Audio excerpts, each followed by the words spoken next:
Subscribe कीजिए हमारे channel को और बेल आइकॉन को दबाइए हमारी लेटेस्ट वीडियो सबसे पहले देखने के लिए। जैसा दिल्ली प्रदेश अध्यक्ष कांग्रेस के जो आए हुए थे, उन्होंने आपको क्या कहा, क्या आश्वासन दिया, जरा विस्तार से बताएं। हाँ, उन्होंने यही बोला है कि आपके दुख पे हमें भी काफ़ी दुख है और हम एक प्रेस कॉन्फ्रेंस करेंगे, आपकी आवाज़ को वहाँ तक पहुँचाएंगे कि मैं ये चाहती हूँ कि इस केस की एक सीबीआई जांच हो और एम्स की तरफ से भी नेग्लिजेंसी हुई है। मैं ये नहीं कहती कि एम्स ने हत्या कर दी है, एम्स कुछ तो एम्स के अंदर हुआ है, वो मेरा कहने का नहीं है। मैं चाहती हूँ कि सीबीआई जांच हो और सच सबके सामने आए। मुझे, मेरे बच्चों को। आप मानते हैं कि एम्स हॉस्पिटल की लापरवाही हुई है? लापरवाही तो है, उसको तो मैं डे फर्स्ट से बोल रही हूँ।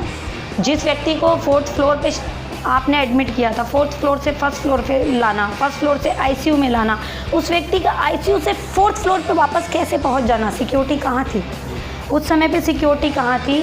और यदि आप कहते हैं कि वो भाग रहे थे, दौड़ रहे थे और उन्होंने जंप मार ली, सुसाइड कर ली, आप फुटेज दिखा दीजिए। आप मेरे क्या चाहते हैं इस केस में? मैं इस केस में यही चाहती हूँ कि फ़र्स्ट ऑफ ऑल मेरे हस्बैंड हेल्थ रिपोर्टर थे, उन्होंने कोरोना की पूरी रिपोर्टिंग करी है। कोरोना की रिपोर्टिंग करते करते वो गए हैं, सब फर्स्ट ऑफ ऑल उनको कोरोना योद्धा घोषित किया जाए।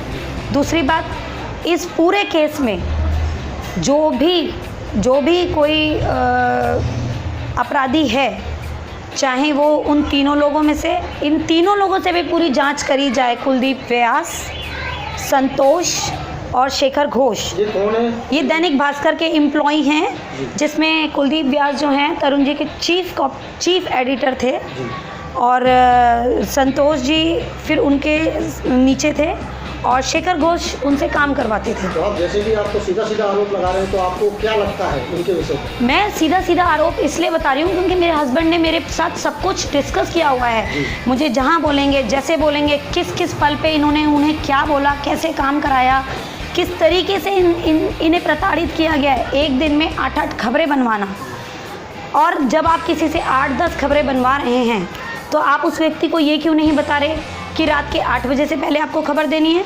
और जब वो खबर बना के देता है तो कहते हैं बाबू अब खबर नहीं चाहिए, खबर तो 8 बजे से पहले देनी चाहिए थी। जब वो व्यक्ति अगले दिन अपना प्रोटोकॉल मेंटेन करता है कि मुझे 8 बजे से पहले खबर देनी है, वो एक दिन में 10 खबर बना के देता है, जिसमें नोएडा इतनी, जहाँ उनका कोई लॉकडाउन का टाइम है, कोई नोइंग नहीं है, कहाँ जाएंगे, कैसे करेंगे, लोगों से कैसे मिलेंगे, नोएडा की 8-8, 10-10 रिपोर्ट बना के देना, उसके साथ साथ दिल्ली का एजुकेशन की पूरी रिपोर्ट्स भेजना, और उसके बाद नेक्स्ट डे जब अखबार को उठाना तो एक भी खबर का ना छपना।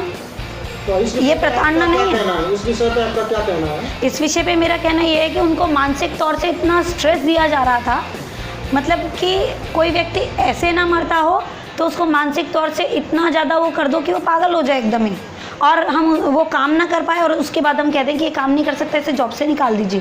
तरुण जी के कितने बच्चे हैं? मेरे 2 बच्चे हैं जी, जिसमें मेरी एक बेटी 2 साल 2 महीने की है और दूसरी बेटी मेरी 3 महीने की है। तो अब आप इसमें फाइनली आप क्या कहना चाहेंगे? मैं इसमें फाइनली यही संदेश देना चाहती हूँ कि जो मेरे पति के साथ हुआ है ऐसा किसी के साथ ना हो, और एक न्यायिक, ठीक है, मैं डॉक्टर हर्षवर्धन जी का तहे दिल से धन्यवाद करती हूँ कि उन्होंने एक बोर्ड गठन किया एम्स के अंदर और जो इसकी पूरी जांच कर रहा है। उसके साथ साथ में उनसे एक अनुरोध मेरा और भी है कि इसकी एक सीबीआई जांच करानी चाहिए, मेरे पति को कोरोना योद्धा घोषित करना चाहिए, और दैनिक भास्कर के अंदर जो साजिश चल रही थी, दैनिक भास्कर के अंदर जो एम्प्लॉई उनके साथ साजिश कर रहे थे, जिनका हॉस्पिटल के अंदर जाके मिलना, हॉस्पिटल प्रशासन से मिलना, वो सब क्या था, ये सारी जांच होनी चाहिए। उन लोगों को भी नहीं छोड़ना चाहिए। जितना जिम्मेदार एम्स है उससे कहीं ज़्यादा जिम्मेदार ये तीनों लोग हैं उनकी मृत्यु के पीछे। उनको ये तक बोला गया, जो खबरें मुझे बाहर अब पता चल रही हैं उनकी चैट पढ़ के, कि वार्ड में अकेले रह के क्या करोगे, वहाँ से रिपोर्टिंग करो। कहीं ना कहीं उनकी लाइफ को रिस्क में डालने वाले यही लोग हैं। आई डोंट नो कि हॉस्पिटल के अंदर क्या था क्या नहीं था, वो कैसी रिपोर्टिंग कर रहे थे, क्या खबर दे रहे थे, फ़ोन वही है। एक फॉरेंसिक जांच कराई जाए फ़ोन की, कि फ़ोन के अंदर ऐसा क्या बन रहा था। जैसे कि मैम आपने सारी घटना का बड़े विस्तार से बताया, मैं एक चीज़ आपसे पूछना चाहता हूँ, ये कितनी तारीख की ये कोरोना इनको पॉजिटिव आया था? अराउंड आई थिंक सो कि 21 तारीख को हमने एक कोविड टेस्ट कराया था। उससे पहले 1-2 दिन पहले उनकी थोड़ी सी तबीयत ख़राब हो रही थी, जिसके रिगार्डिंग मैंने उनके ऑफिस में भी इन्फॉर्म किया था शेखर घोष को कि उनकी तबीयत बहुत ज़्यादा ख़राब है, उन्हें बुखार है और वॉमिट हो रही है इस तरीके से। तो उन्होंने बोला हाँ आज तो मैं छुट्टी दे सकता हूँ, 1 दिन का आकस्मिक छुट्टी मैं दे सकता हूँ। उसके बाद उसने रात को 11 बजे बोला कि इन 2 लोगों को इन्फॉर्म किया जाए, कुलदीप व्यास और उसको। क्या एक व्यक्ति इतना परेशान है इस समय पे, क्या आप ये सब चीज़ें नहीं कर सकते? ठीक है, ऑफिशियली एथिक्स है, हमने ये भी उनने उन दोनों को भी इन्फॉर्म किया। तो 21 से पहले वो राजीव गांधी हॉस्पिटल गए थे, वहाँ भी उन्होंने अपना कोविड का टेस्ट कराया था, RT-PCR टेस्ट, जिसमें भी वो पॉजिटिव आए थे, जिसकी रिपोर्ट एम्स में एडमिट होने के बाद उनको पता चला कि राजीव गांधी के अंदर भी वो पॉजिटिव ही पाए गए हैं।